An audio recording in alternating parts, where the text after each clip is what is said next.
Alors bonjour frères et sœurs, c'est une joie de vous retrouver en ce lundi matin 11 mai.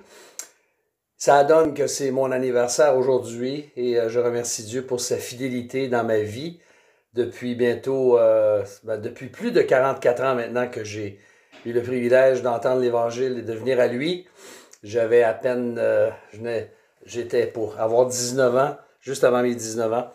Et je pensais ce matin à ce texte dans le psaume 90 qui s'applique à chacun de nous, que ce soit notre anniversaire aujourd'hui ou non, quand il est dit que nous défaillons par l'effet de ta colère, ta fureur nous épouvante, et que Dieu met devant nous nos fautes et à la lumière de ta face ce que nous dissimulons dans le psaume 90.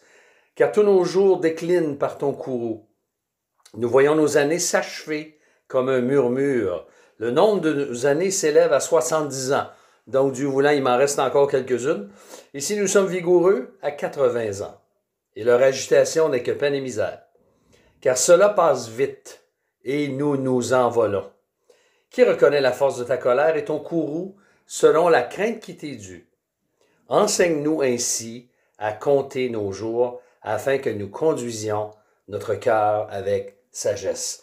Et c'est ma prière pour moi, c'est ma prière pour chacun d'entre vous aujourd'hui, que Dieu nous enseigne aujourd'hui, cette semaine, à bien compter nos jours, c'est-à-dire de considérer tout ce qu'il a fait dans le passé et le temps qu'il nous reste.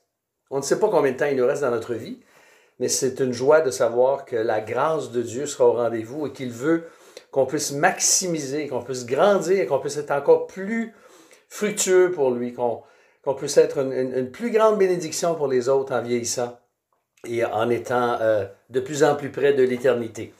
Aujourd'hui aussi, j'ai une pensée bien spéciale pour tous nos enfants qui retournent à l'école au Québec, en tout cas, à part la région de Montréal.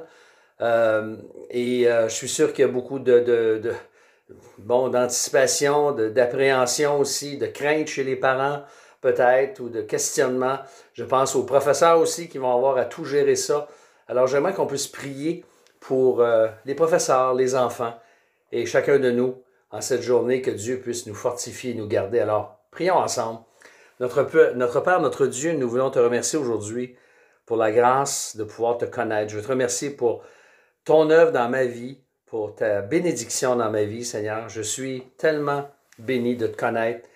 Merci d'avoir gardé mon cœur et Seigneur, je veux grandir encore plus en sagesse et bien terminer la course lorsqu'elle sera achevée. Alors Seigneur, c'est ma prière pour chacun d'entre nous aujourd'hui, que tu puisses nous enseigner à bien compter nos jours afin que nous appliquions notre cœur à la sagesse. Nous voulons particulièrement aussi te prier pour tous les enfants qui retournent à l'école aujourd'hui. En cette période de pandémie, de déconfinement, Seigneur, donne-leur la grâce, la sagesse, la joie de retrouver leurs amis. Mais Seigneur, on pense aux professeurs aussi en particulier qui vont avoir à gérer cette situation délicate et difficile. Veille sur eux, accorde-leur ta grâce. Bénis les parents aussi. Rassure-les, Seigneur. Nous savons que tu es avec nous et que tu vas nous conduire. Alors, nous te remettons notre journée, notre semaine, que ta volonté soit faite et que nos cœurs puissent te servir aujourd'hui dans tout ce que tu nous réserves. Donne-nous le courage, la persévérance et la grâce dont nous avons besoin.